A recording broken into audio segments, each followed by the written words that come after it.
Hello guys! For today's video, gagawa pala tayo ng own version ng aking chicken puchero. As you can see po, napakasarap po at napakalasa po ng ating nalutong chicken puchero at nagpa-plating na nga po tayo. So ito na nga pala yung ating mga sangkap. Meron tayong pechay, shrimp beans, may carrots, patatas at meron din saging. At syempre yung ating main ingredients yung ating chicken. So inugasan lang natin ito na maigi, ilagyan ng asin and then ready to fry na. Set aside muna natin. Iniwa na nga pala natin yung ating mga gulay. And after natin itong mahiwa, habang inihiwa pala natin ito, prinito na pala natin yung ating chicken. So habang pinipirito naman natin siya, ito i-lighten brown na natin siya. So huwag masyadong maluto. And hinugasan na rin pala natin yung ating mga gulay.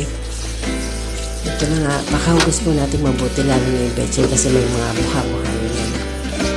After nga po natin itong mahugas, then ikakat na lang natin yung ating mga saging, patatas, carrots.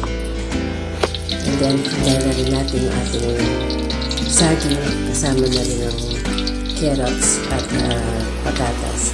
And then, nung mag-brown na po siya, set aside na natin. After natin set aside, naiwan naman natin yung ating patatas. Medyo matigas kasi yung patatas, kaya medyo matigas yung ito. And then, habang niluto ng patatas, naghiwa na nga pala tayo ng sibuyas at bawang.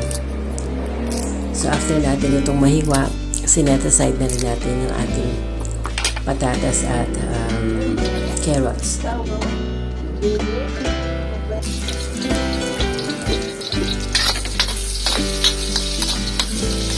Labasin lang natin yung aroma ng bawang at sibuyas at isawag na rin natin dito yung ating nalutong manok kanina na slightly brown. Nilagyan na natin ito ng patis.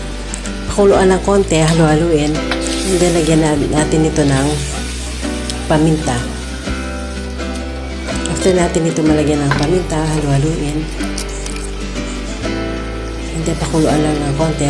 Lagyan na natin yung ating tomato sauce.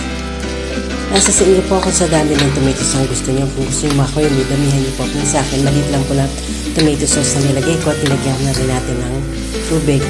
Isunod na rin pala natin dito yung ating malaking can na pork and beans. And after nito, halu-haluin lang po hanggang mag-blend yung mga sangkap at pakuluin lang po natin ito. So after niyang kumulo, isawag na natin yung ating gulay tulad ng tangkay ng pechay at yung ating string beans. Pakuluan lang natin. Huwag po masyadong overcook yung ating gulay. Yan po, medyo luto ng ating gulay so pwede na natin ilagay yung ating dahon ng pechay kasi madali lang itong maluto. Isunod na rin natin dito yung ating nalutong saging, carrots at yung ating patatas. Haluin na natin hanggang mag-combine lahat ng ingredients.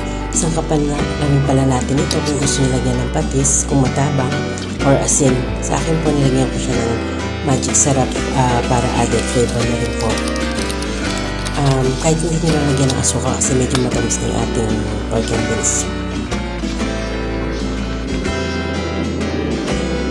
Ayan na po, luto na po ang ating napakasarap na chicken puchero. Dalawa po kasing klase niya. Gusto niyo po yung chicken, pwede rin pong pork. Ako po, mas pinili ko po yung chicken. Bukod sa mura na, mas healthy pa po siya.